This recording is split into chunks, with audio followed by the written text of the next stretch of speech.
And I don't know if you heard this or not, maybe not. The latest on this, you might have missed it. So Richard Jefferson, remember him? Yeah, he's a talking head now.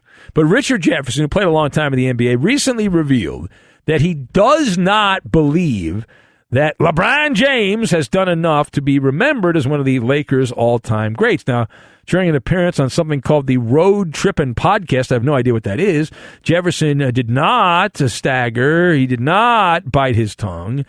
He said that LeBron James has not done enough as a Laker to be on that list. Close quote. So let us discuss very briefly here the question. Richard Jefferson saying that LeBron has not done enough to be among the all-time greats with the Lakers. Thumbs up or thumbs down? Well, that's 2 thumbs up, too. 2 thumbs up from me. I've got orchestra, ears, and hourglass. And we will connect all of these random things together, and we're going to play Connect 3. And I'm not going to lose Connect 3. I will win. You will hear me win. And we'll also have Maller to the third degree coming up here in a little bit for ratings purposes. So, first of all, we give Richard Jefferson credit for this. He broke the jock code, the jockocracy code.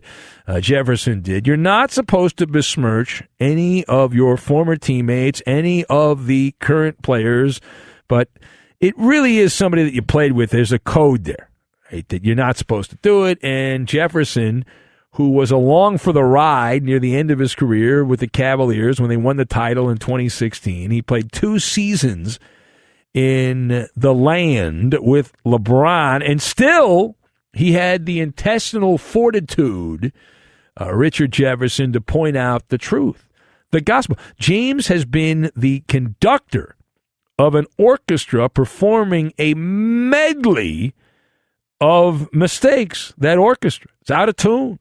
There's no need to sugarcoat things. LeBron had ulterior motives when he went out to L.A. He wanted to enjoy those Hollywood nights, and has he ever? His net worth is through the roof since he came to L.A. He's got projects in the air everywhere, and he's put up some stats, mostly empty stats, on bad Laker teams. Lakers lost the luster under his watch.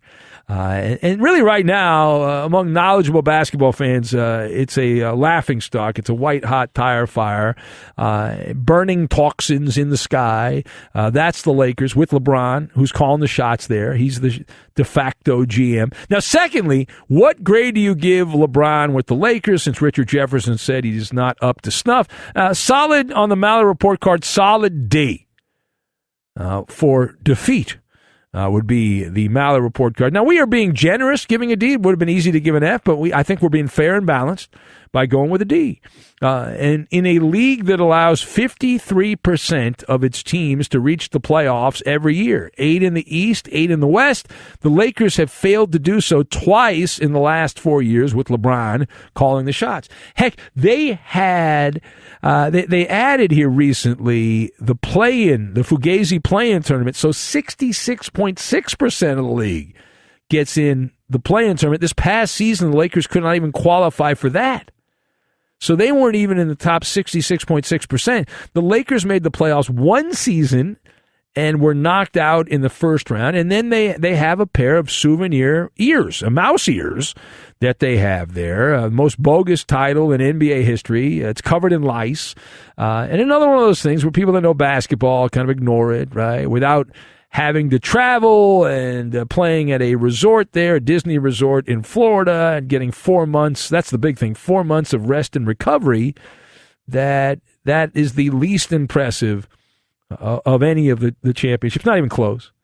And it's been validated in the years that have taken place since that Fugazi championship there, that is a bootleg version. And the evidence is the fact that the Lakers have had, when they've had to play a full season with LeBron without 4 months off before the playoffs, the best they could do is a first-round elimination.